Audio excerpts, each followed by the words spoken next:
If we do not tell the truth about our interpretations, we disenfranchise future generations. This year I wanted to come to AHI Conference because it's really important to me to stay up to date with the latest trends and thoughts around interpretation.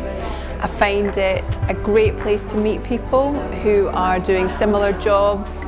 You can have fantastic, mind-expanding, thought-provoking conversations, and you don't have to explain yourself because everybody just gets it. So having a bit of time with people like that is really invaluable.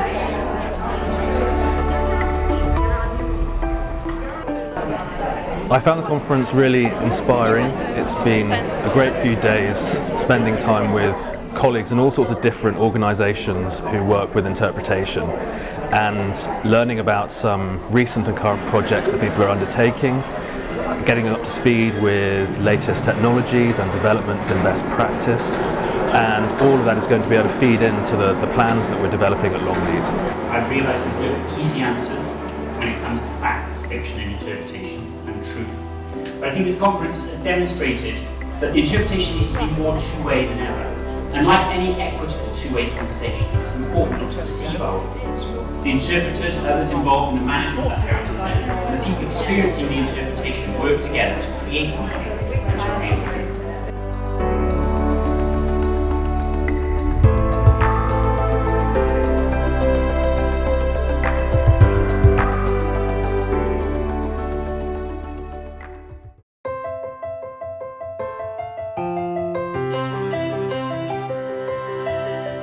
I think one of the things I like most about this conference is the fact that it is so diverse, and I think interpretation is such an interesting discipline and interesting job because people come from so many different backgrounds.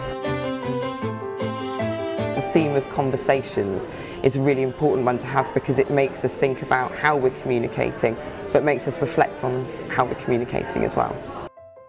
So we thought about, well, how can we reach out and impact on a large number of people? These projects can be really beneficial in generating conversations that need to be had.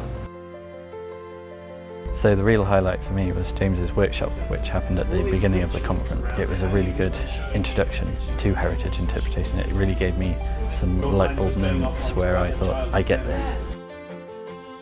The day's been extraordinary. It's been a real insight into the variety of work that people are doing. It's really made me think about the variety of means that we use to communicate all sorts of different aspects of heritage.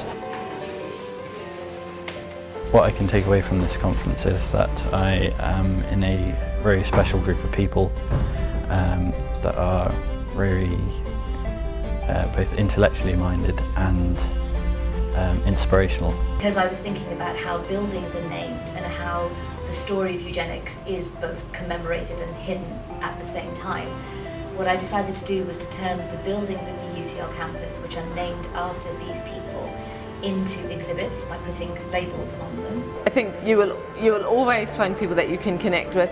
There will always be something you can take away with you, whether it's something concrete that you can use immediately or whether it's contacts that can help you in the future. Yeah, it is definitely worth the investment and just to kind of spark you off and fire you up.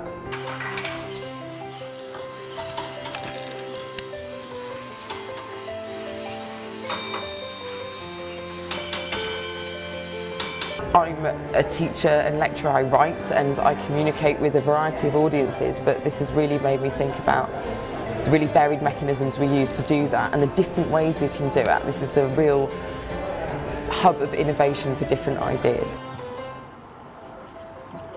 It just gives you a bit of a spark and a bit more oomph to put back into your job when you go back and to share with colleagues, and yeah, it just sparks